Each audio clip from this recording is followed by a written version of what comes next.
Hi everyone! Naku, dahil ako po ay medyo galing sa work at talaga naman kinakailangan mabilisan lamang ang pagluluto. Pero gusto ko ngayon ay ulam namin yung may pagka-twist ng Korean fried chicken. So, nandito ang aking chicken.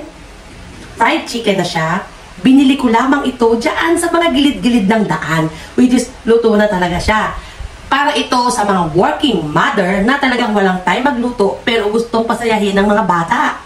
Gagawa tayo ng mabilis na Korean fried chicken gamit ang binili natin na luto na ng fried chicken. Handa na ba kayo? Tara, umpisahan na natin. Napakabilis lang nito. Maglagay tayo ng konting butter. Yan.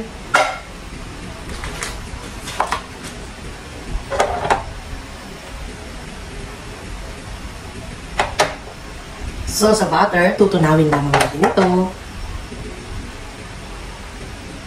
Mabilis lang ito at magugustuhan ng mga anak nito. Okay?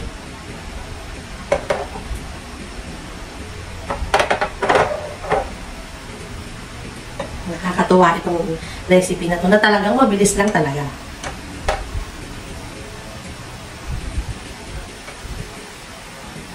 Para ito dun sa mga working mom, sa mga walang masyadong time magluto, pero nag-request ang mga anak ng Korean fried chicken.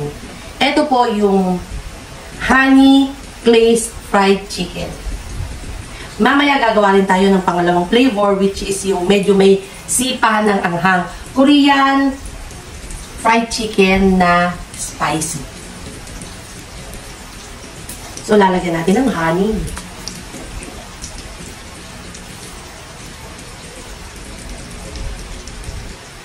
Ganun lang kadali. Konting lime.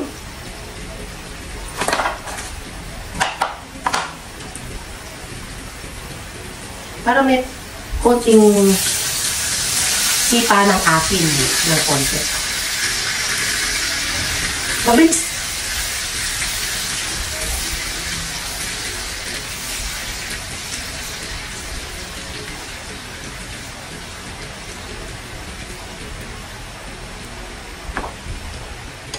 Okay na siya. Diba? Ang bilis.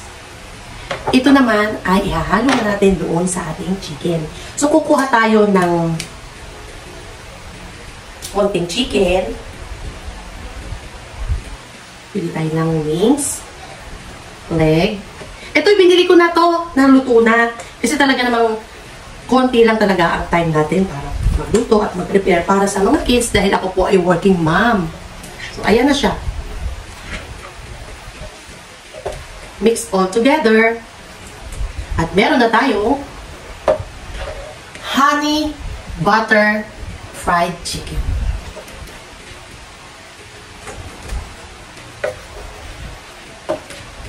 Look at this. Ganda.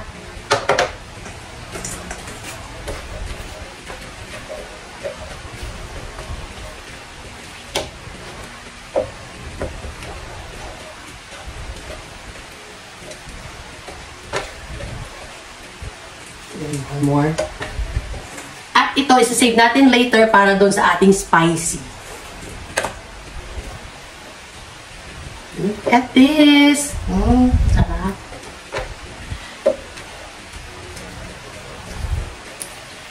Gagamitin kasi natin yung excess dito sa honey sa pagluluto ng spicy naman na flavor.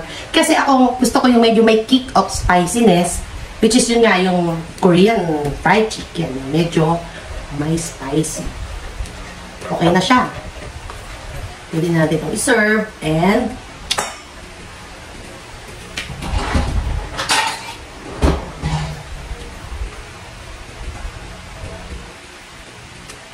bilis lang. Ito po yung pagluluto na para doon sa mga working mom na gustong pasayahin ang kanilang mga anak.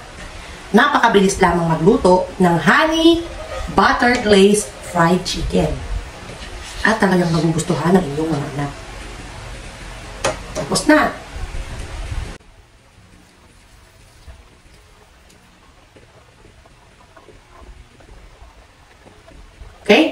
gagawa na tayo.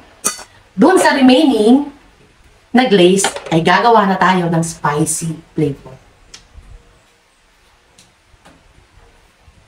Napakabilis lang din itong gawin. Turn on the heat.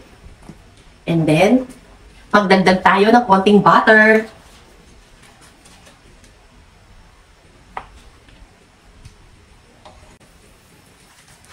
Napakabilis lang gawin yan. Konting lime.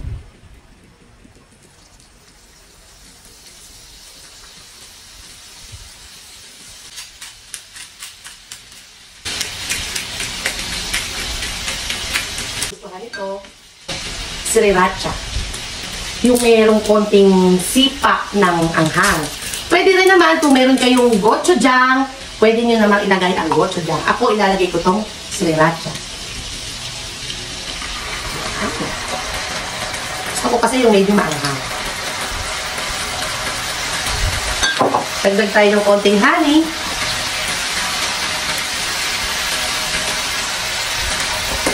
And that's it.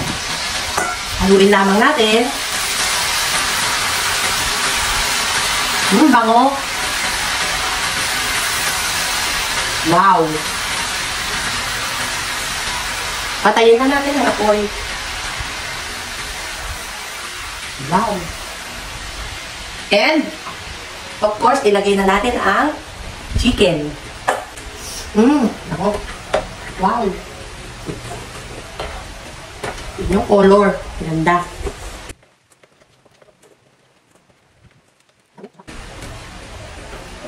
Ayan. Makaka-relate dito yung mga nanay na nagtatrabaho at talagang walang time na talagang magluto para sa mga anak. Pero gustong pasayahin ang mga anak. Ito nga. Alam niyo po ba na galing ako sa work at nakita ko lamang nagtitindang suki ko ng fried chicken, which is hindi na ako kailangan magprito pa. Alam niyo na, pag working mom, dapat mabilis kumilos.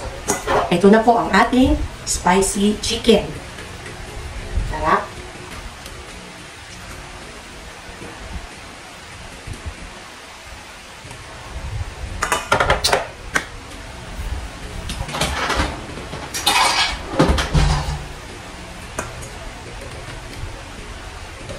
Wow.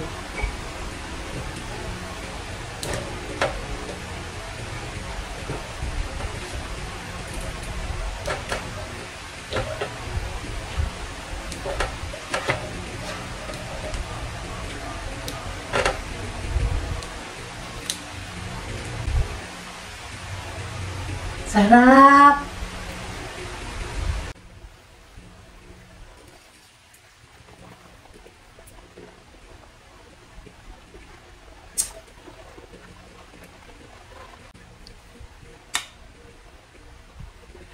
Ready to serve!